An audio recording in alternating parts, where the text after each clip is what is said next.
Ahojte jazierkári, vítajte pri dnešnom videu, kde si podrobne preberieme filtračnú zostavu, ktorá sa stará o kvalitu vody v mojom jazierku. V predchádzajúcom videu ste videli, aké jazierko som si v roku 2015 zhotovil a ako som postupoval pri realizácii.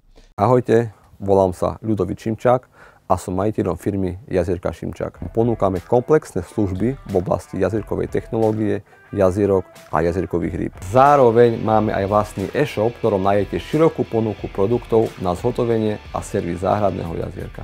Ponúkame návrh a realizáciu a servis jazier. Každoročne realizujeme import a vlastnú produkciu kojkaprov a iných jazierkových rýb. Dnes si porozprávame o aktuálnej filtrácii, ktorá sa stará o kvalitu vody v mojom jazierku.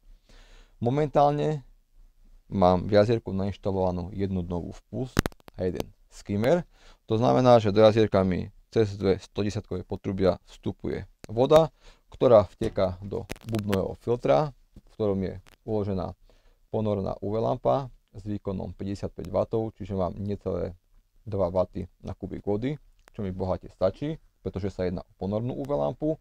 Následne voda preteká do biokomory, ktorá je vlastne naplnená plus minus 400 litrami helixu, ktorý je vzduchovaný pomocou vzduchovacieho čerpadla Hylea HAP 100. O cirkuláciu vody sa stará čerpadlo s výkonom 20 000 litrov vody za hodinu.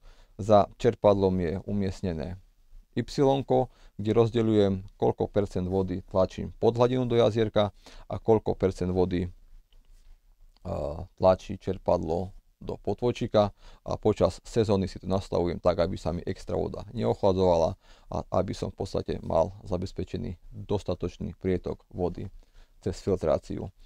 Toto tu je filter, ktorý som sem nainštaloval cirka 3 roky po realizácii tohto jazierka. Pôvodne som tu mal naplánovaný a používal som na vstupe skimmera a novej vpuste som mal nainštalovaný štrbinový filter. Následne čerpadlo odsávalo zo štrbinového filtra, tlačilo do lineárneho 5-komorového filtra Tripont, ktorý mal aj Vortex, a následne som si reguloval taktiež, koľko percent vody má ísť do filtra prietokového a koľko má ísť do potvojčika.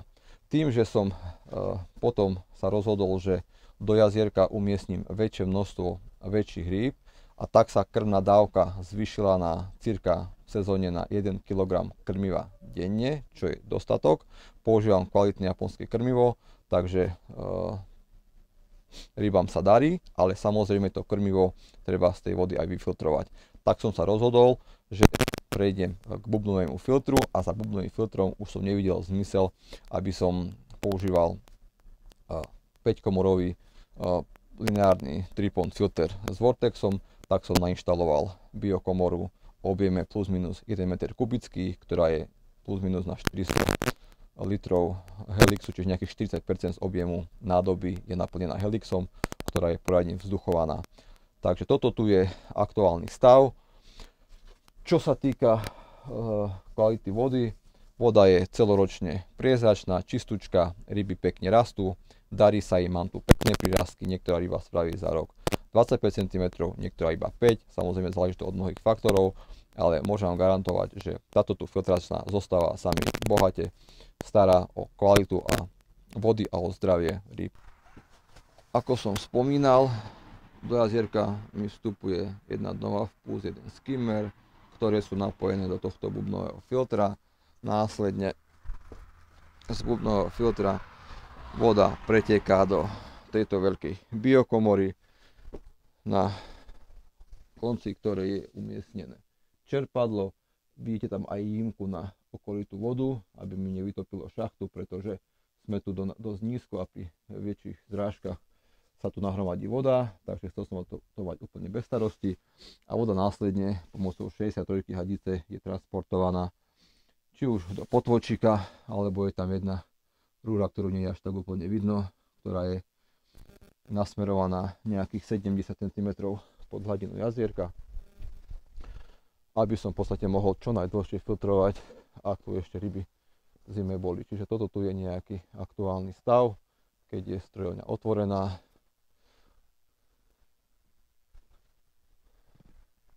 Je január, takže stromy sú opadané od listia, hráb samozrejme drží listie. Na hladine je ľad, vidíte tam trošku vláknitej riasy.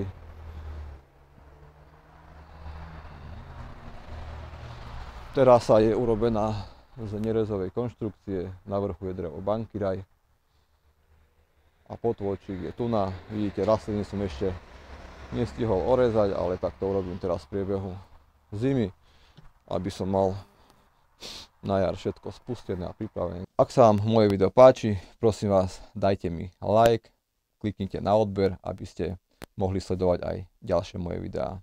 Prajem vám pekný deň, majte sa.